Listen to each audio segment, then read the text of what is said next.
Louvamos nosso Deus porque até aqui nos ajudou o Senhor. Uma vez mais nos encontramos e agradecemos a Deus por Ele nos conceder este dia de vida, nos conceder estes momentos para estudarmos a Bíblia.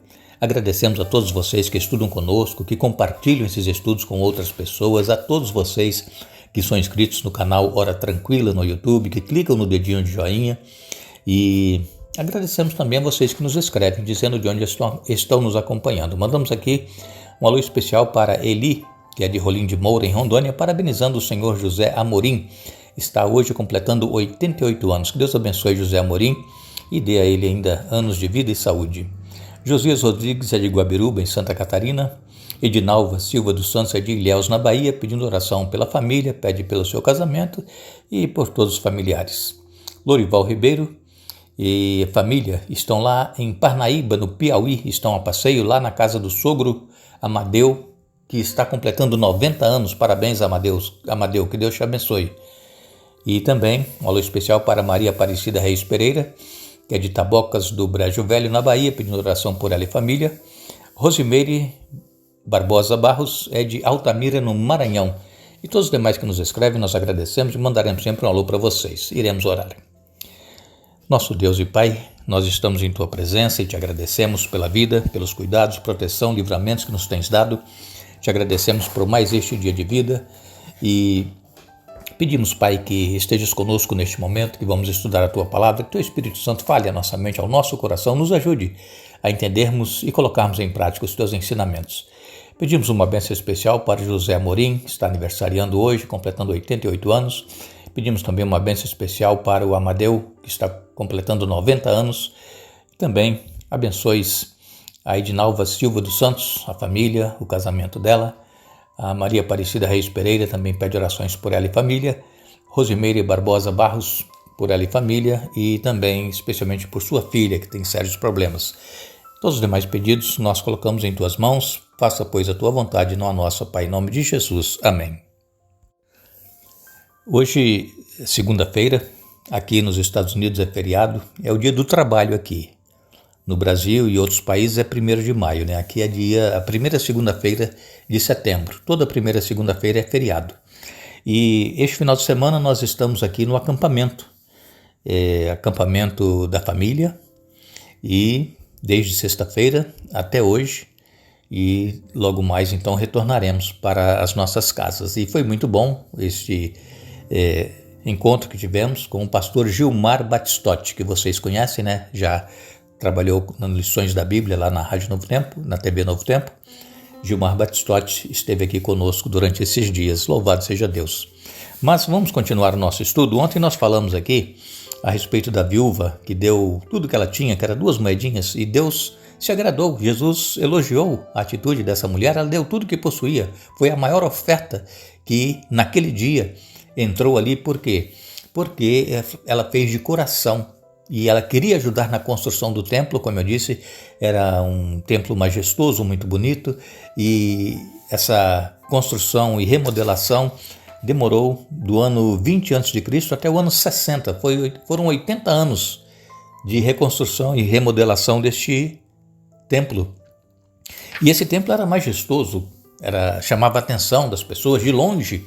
Aquelas pedras de mármore com filetes de ouro adornando, aquilo reluzia quando o sol batia, aquilo chamava a atenção das pessoas. De longe era visto. Por quê? O templo ficava em cima do monte, onde hoje ali há uma mesquita, né? Os muçulmanos é que estão tomando conta lá daquele lugar. Mas acontece que Jesus fez uma profecia a respeito deste templo e nós vamos ler agora Marcos 13, versos de 1 a 13, nos diz assim a palavra de Deus. Quando Jesus saía do templo, um de seus discípulos disse: Mestre, olhe que construções magníficas, que pedras impressionantes. Jesus respondeu: Está vendo estas grandes construções? Serão completamente destruídas, não restará pedra sobre pedra. Mais tarde, Jesus sentou-se no Monte das Oliveiras, do outro lado do vale, de frente para o templo. Pedro, Tiago, João e André vieram e lhe perguntaram em particular: Diga-nos, quando isso tudo vai acontecer? Que sinais indicarão que essas coisas estão prestes a se cumprir? Jesus respondeu: Não deixem que ninguém os engane, Pois muitos virão em meu nome dizendo, eu sou o Cristo, e enganarão a muitos. Vocês ouvirão falar de guerras e ameaças de guerras, mas não entrem em pânico. Sim, é necessário que essas coisas ocorram, mas ainda não é o fim. Uma nação guerreará contra outra, um reino contra o outro, haverá terremotos em vários lugares, também fome. Tudo isso, porém, será apenas o começo das dores de parto. Tenham cuidado.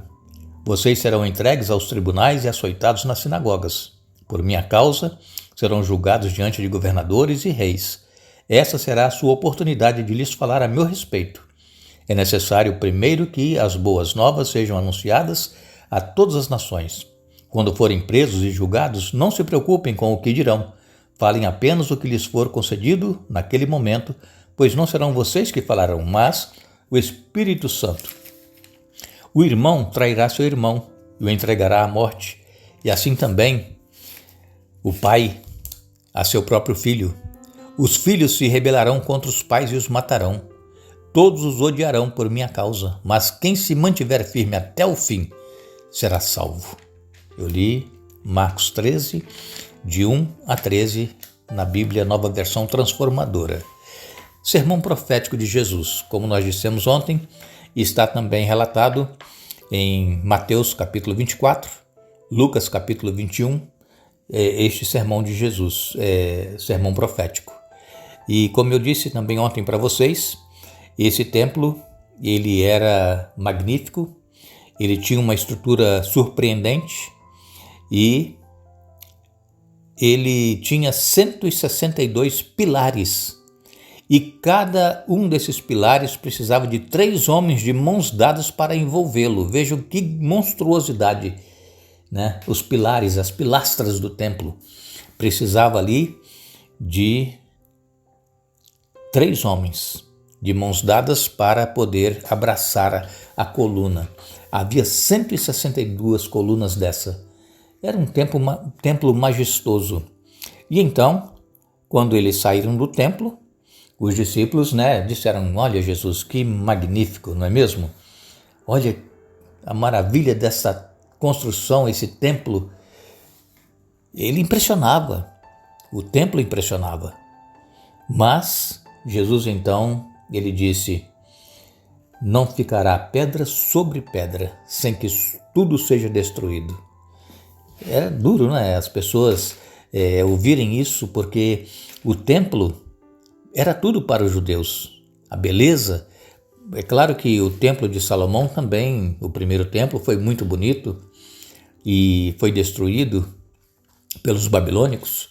Agora, esse templo que estava agora sendo remodelado, reconstruído por Herodes, ele levou cerca de 80 anos e era realmente muito bonito, segundo a descrição que nós temos na palavra de Deus e também pelos escritores da época, pelas pessoas que registravam o ocorrido. E então, Jesus disse para eles, não vai ficar pedra sobre pedra, tudo vai ser derribado. E então foram para o Monte das Oliveiras e lá Pedro, Tiago, André chamaram Jesus de lado. Jesus, quando é que vai acontecer isso? E que sinais haverá da tua vinda? E Jesus então disse, olha, ninguém vos engane. É o que nós mais vemos hoje, irmãos, é o engano. As pessoas, elas estão distorcendo a palavra de Deus, não estão pregando o que realmente precisa ser pregado. As pessoas hoje, principalmente os pastores, os líderes religiosos, pregam somente aquilo que as pessoas querem ouvir, aquilo que é agradável aos ouvidos, aquilo que chama a pessoa para a responsabilidade, para a repreensão, para o arrependimento, elas não querem ouvir. A palavra de Deus, ela é dura, mas ela é viva e eficaz. Se nós ouvirmos a voz de Deus falando conosco através da sua palavra, nós seremos transformados, nós seremos novas pessoas e nós não seremos enganados. E Jesus disse que muitas pessoas viriam e diriam que eu sou o Cristo e enganaria muitos.